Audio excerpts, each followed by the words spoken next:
how are you? I'm good. My name is Utando Gunezi for those of you who do not know me, and for the returners, welcome back to the channel, you guys. To the new subscribers, guys, and thank you so much for choosing to stay. So today I will be doing a topic that I think will be quite interesting for a lot of people. I will be serving up some truth on what they do not tell you about being a side chick. And there is nothing good in this video, guys. It's just all the things that they do not tell you, that they do not glorify. Okay, so for those of you who are still interested, please do keep watching.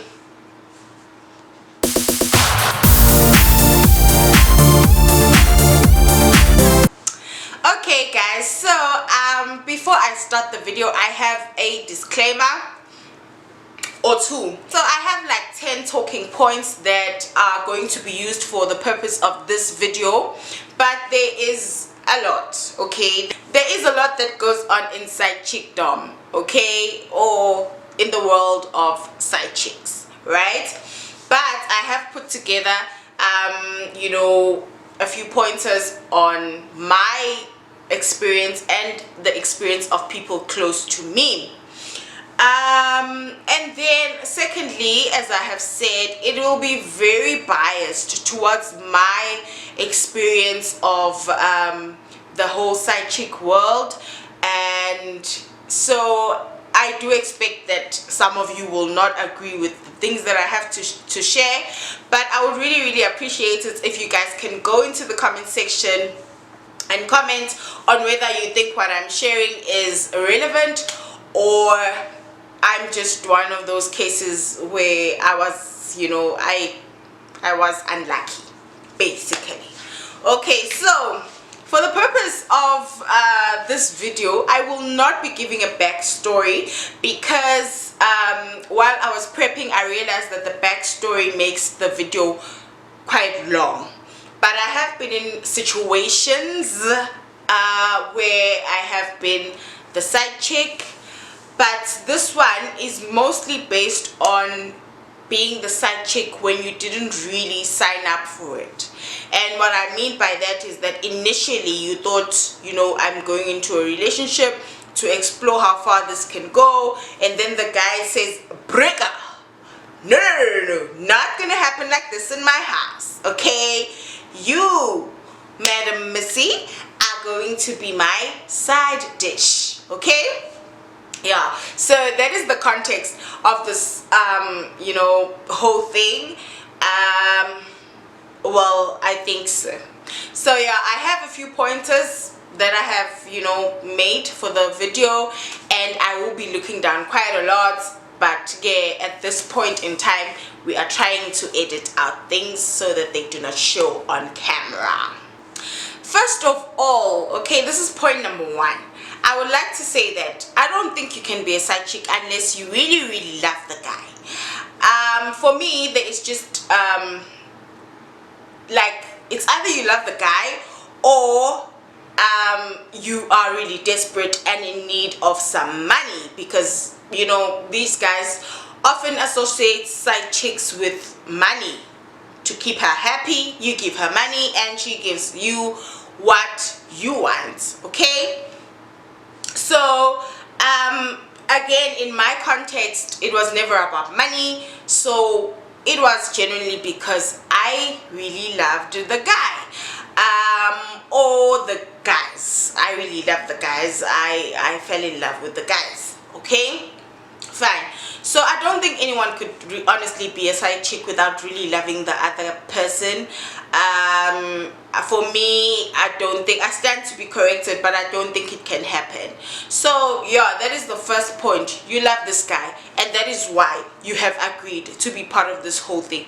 Otherwise, you wouldn't be able to take it. There is absolutely no way, according to me. But yeah, you guys can share. It's either you're desperate or you really love this guy. Otherwise, you will not be able to tolerate all the nonsense I'm about to talk about in this video. Okay, now here's the thing with these guys. These guys are messed up, okay? These guys who just choose to have side chicks are honestly messed up according to me, because this is what they do. They will give you a glimpse of what a proper relationship with them could look like, okay? So they will literally do everything. They will fetch you from wherever you need to be fetched, get your bags, give you flowers, kiss you on the forehead, dance with you in the room, you know, ask you deep questions about where did you grow up, how did you grow up, was life fun, how was things, and then all of a sudden it will stop. I promise, all of a sudden it will just stop. And then he will say, but why are you you know, serious about me? I mean, I'm not serious about you. This is all I want from you. I just want fun times with you. And then you start thinking, was I crazy?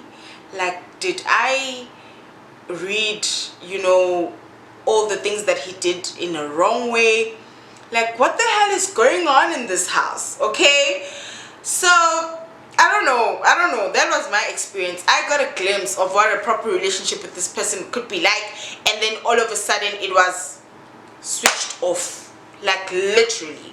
And I had to adjust because I was deep in love. Okay, and now we start getting into the juicy parts, like the real shandy that happens in there, like the real stuff. Okay, so now what you need to understand is that this guy has made it clear that he's only with you for fun. Now, fun to him is not necessarily the same fun as it is to you. To him, it means whatever we do needs to end up with some form of sexual activity. Okay, so every meet up with this guy, if he says, can I please see you, and before you agree, you need to know that you are in the mood for sex. You have prepped for sex. I mean, you have shaven, you have done, you know, like everything. Otherwise, just tell him you can't. Okay, that's honestly what you have to do. You just have to say that I won't be able to make it because I'm not in the mood for sex, because he's not going to say, come let me have sex with you. He's going to be like, can I take you out on a date? Can I see you in wherever, you know, can we meet up at this place? But you know that the reason why he's asking to see me is because he wants to have sex with me. And all the other things that happen prior to that is just gimmicks, you know, to try and make you, I don't know, feel like, okay, at least it's not just about having sex and leaving. It's, you know, there's something more to this, like but yeah, every meetup pretty much is about, it must end in the business, in the deal. Otherwise, why are you here? And they're going to ask you, they're not going to hide it from you, they are going to ask you, like, so why did you come? If you knew you were not if you knew that you were not in the mood, if you knew that you are not about this life, why did you come? Yeah, so it's that you just have to be prepared for sex all the time when he asks to see you, because that's literally what he is looking for. Another thing that they do not tell you about being a side chick is that the guy will lure you with money, and he probably will lure you with money that is not readily available for you, so that when you think about leaving him, it is, for you, it seems like, oh my gosh, and then how am I going to maintain this lifestyle? Yeah, they will try by all means to make sure that you start affording things that you couldn't afford before, and so that, you know, you do not just up and leave. Either he decides to leave, or you have to make a calculated decision on when and how you decide to leave. Okay, so yeah, it happens, guys. They give you money, and then you just like, oh my gosh, but what how will I go to this place? How will I be able to afford this and that? It's a whole mess. Another thing that happens in this whole situation is that this guy always expects you to be in a good mood. You should always be in a good mood. You should always be willing to entertain him. You should always be this unrealistic, always happy person, okay? And if you express your feelings, this is how I feel, I do not like this, or you know, I'm a bit angry about something that happened at home, or I'm not okay about something, he might give you a chance to explain yourself, maybe what is wrong, like how do you feel. But at the end of the day, you are not allowed to just, you know, sulk and just go, you know, that's not an option. It's, you have to be like on your A game all the time.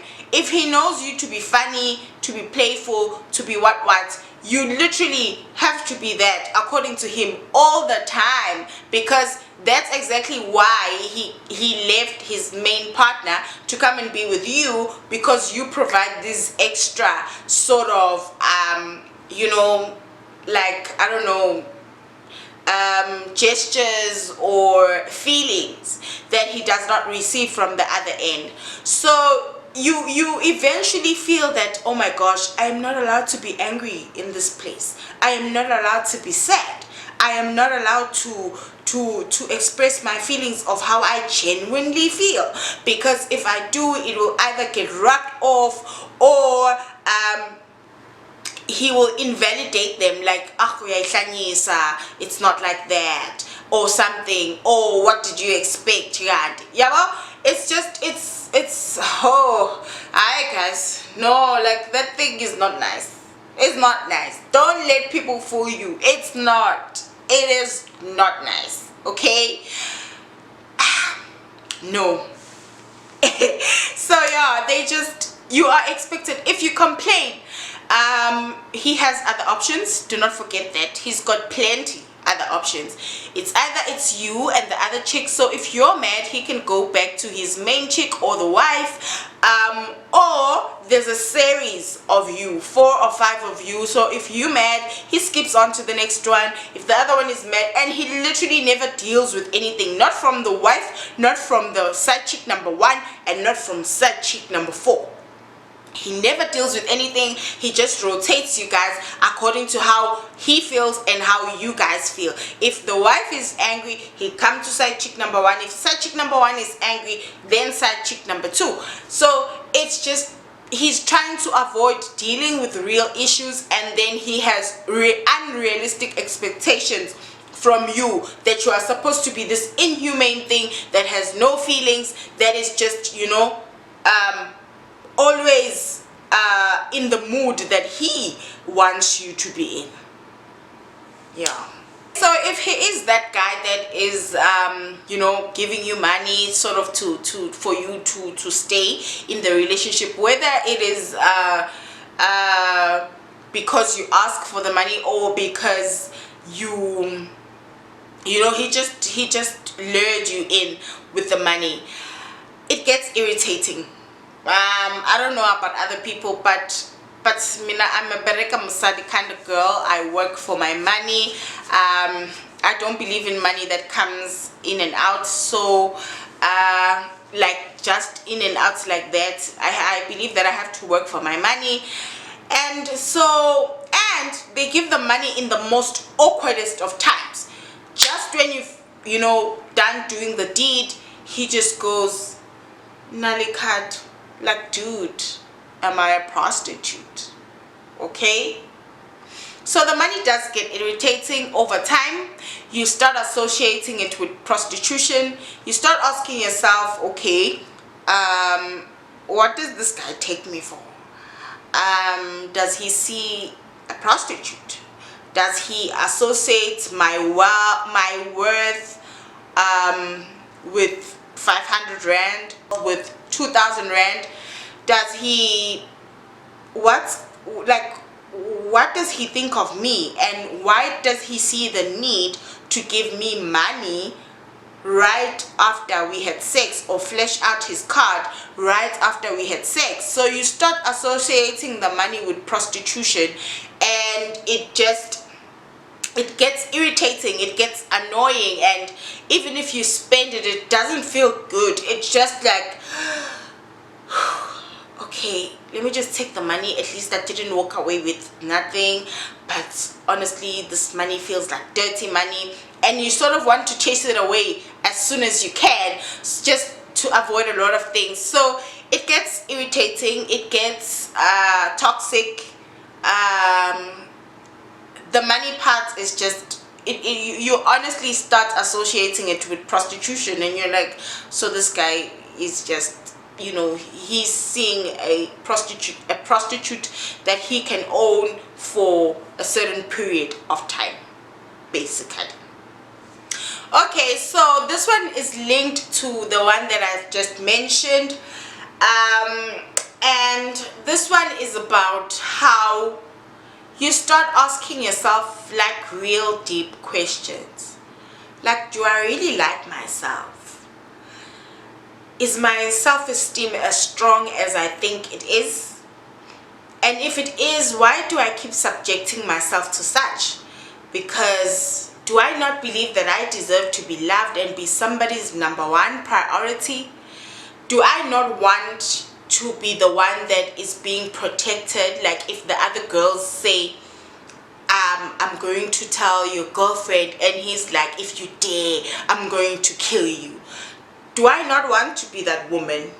Like, do I believe that I'd never find something better than this? A cheating person, a serial cheater? Like, what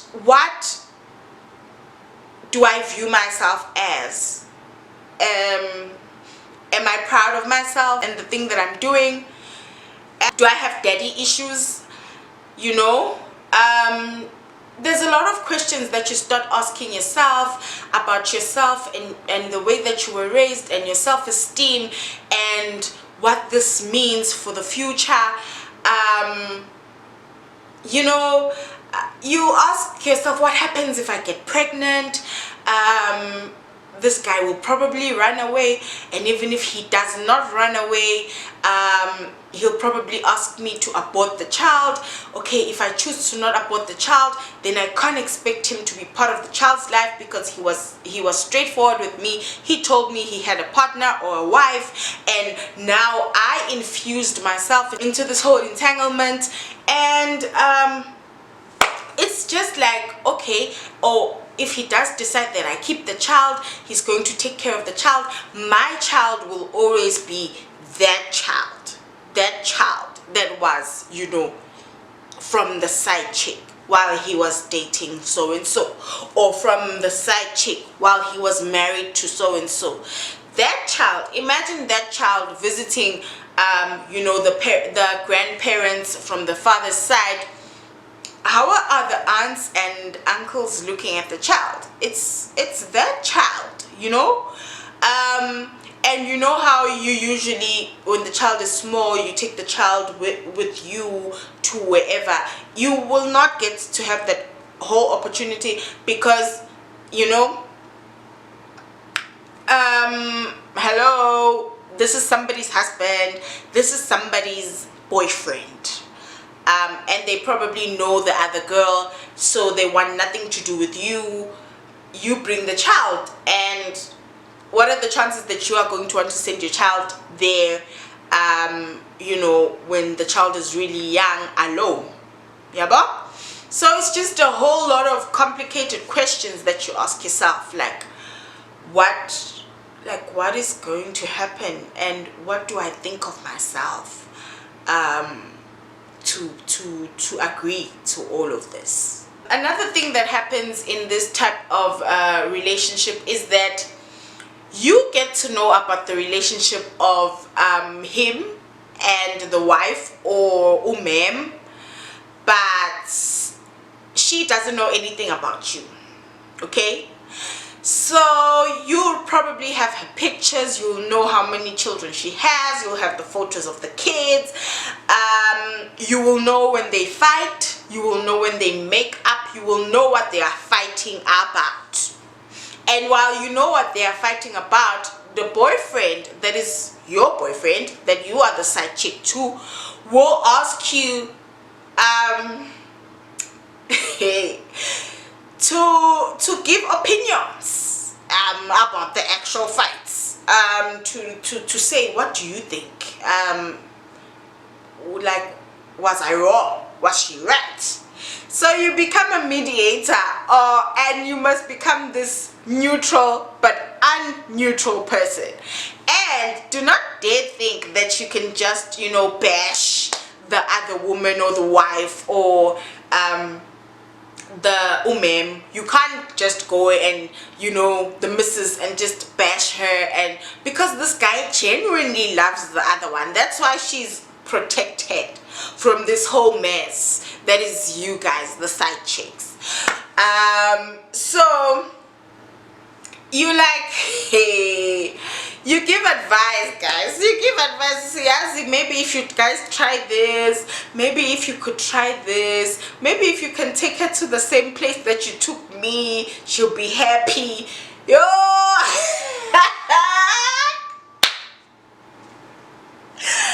You guys, I will go through the most.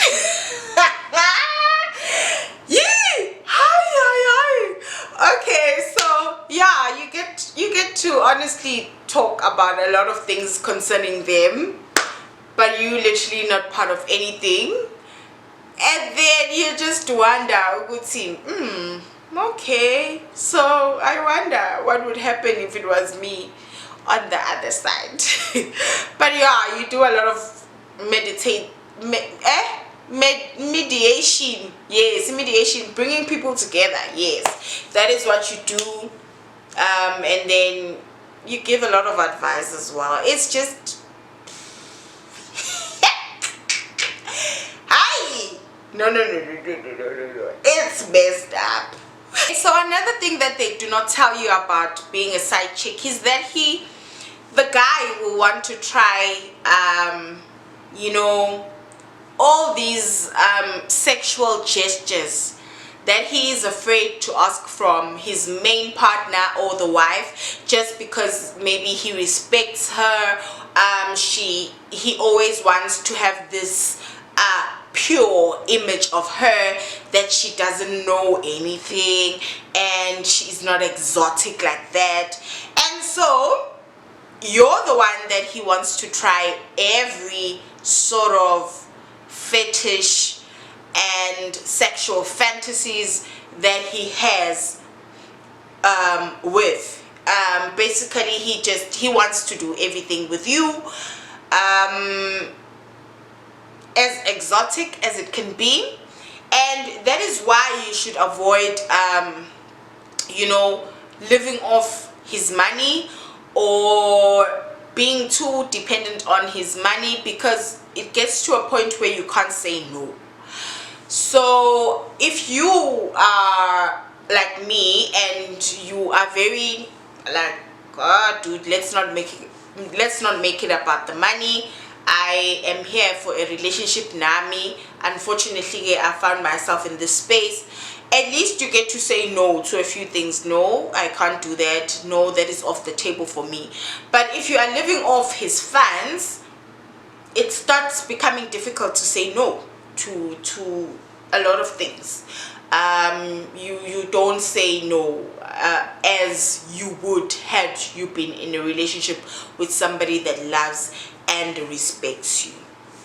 So yeah, that's what happens. He wants to try every sort of sexual gesture with you, basically. Now here's the thing, being a side chick, guys, is not the end of the road. I think all the pointers that I have mentioned makes it sound like it's the end of the road. No, it does happen that sometimes somebody approaches you with the intention to make you a side chick, and then you get there and you show really good qualities. You show qualities that he's probably looking for in a wife, or he sees something that makes you different from the girl that he's currently dating, something that makes you look smarter, or whatever guys decide on when they, you know, try to pick a wife.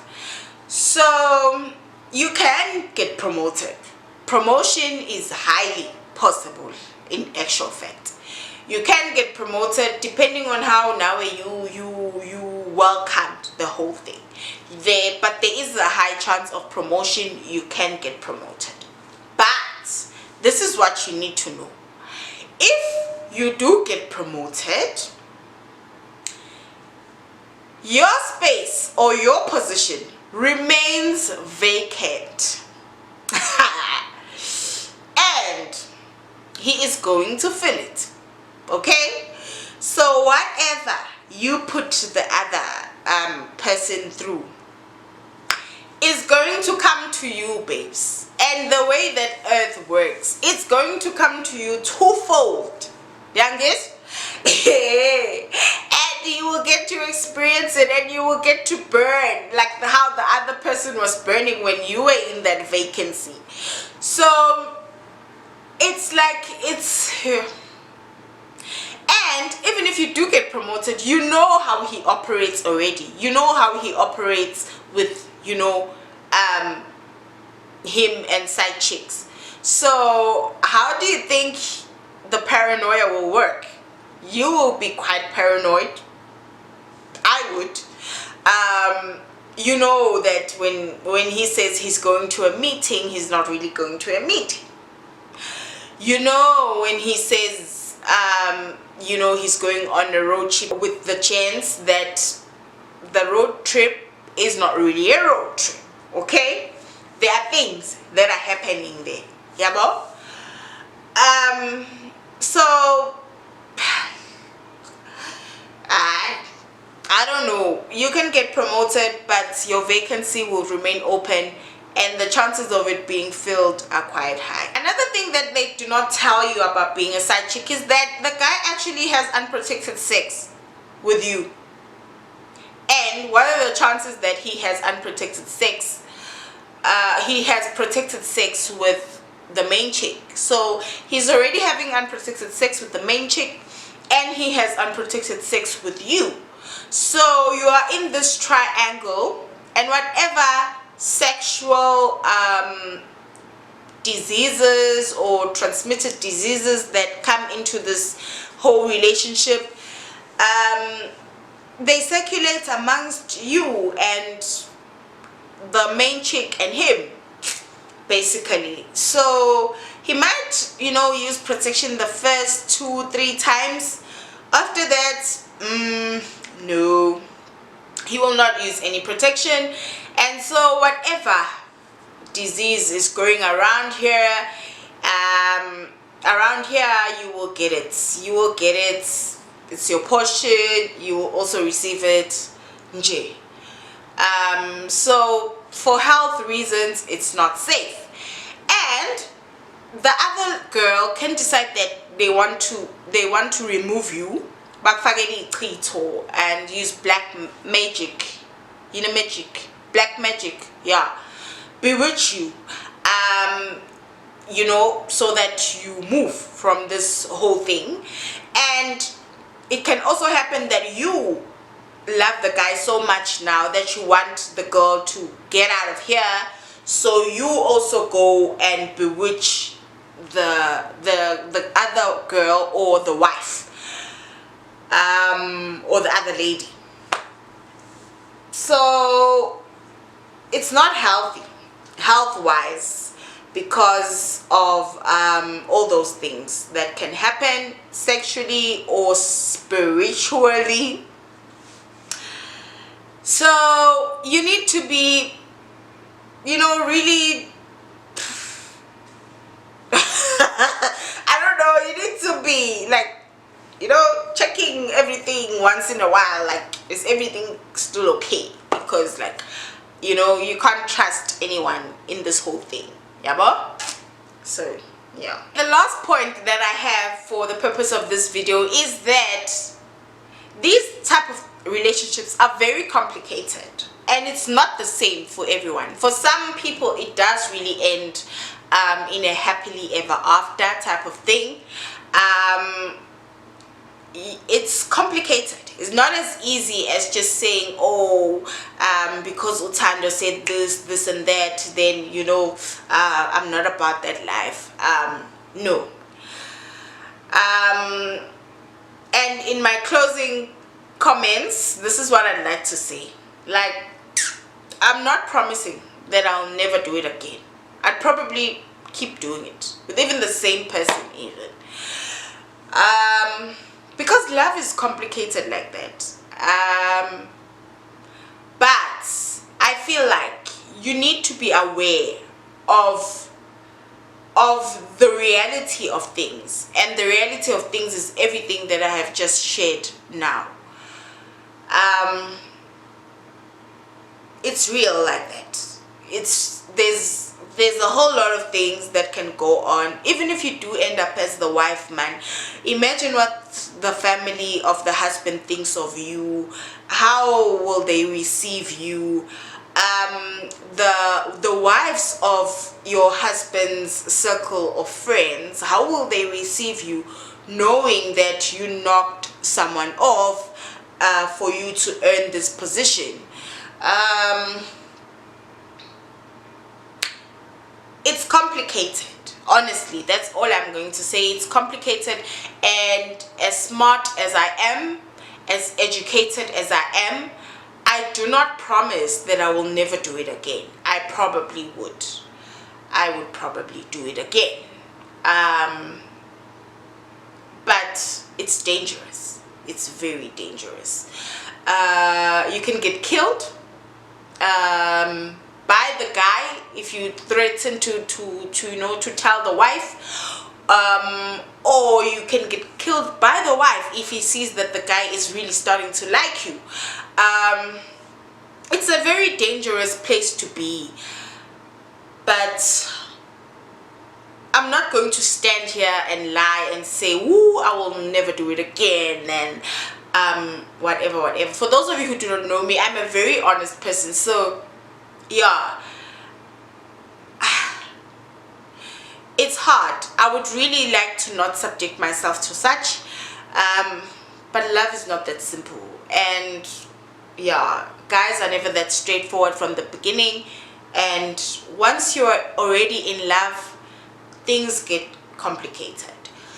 But yeah, if you can leave, please do. I do not promote this whole thing because of all the reasons that I've just mentioned, but again, I'm not totally dismissing it, because I don't want to be hypocrite like that. I'm not saying that I will never do it again, and so I do not expect anyone to never do it again, but I want people to be aware of the things that actually happen in your mind, to you as a person. Literally everything that happens during your period as a side chick. So that's about it, you guys. That is all that I had for today. Thank you so much for those of you who watched up until this far, because I know the video is terribly long.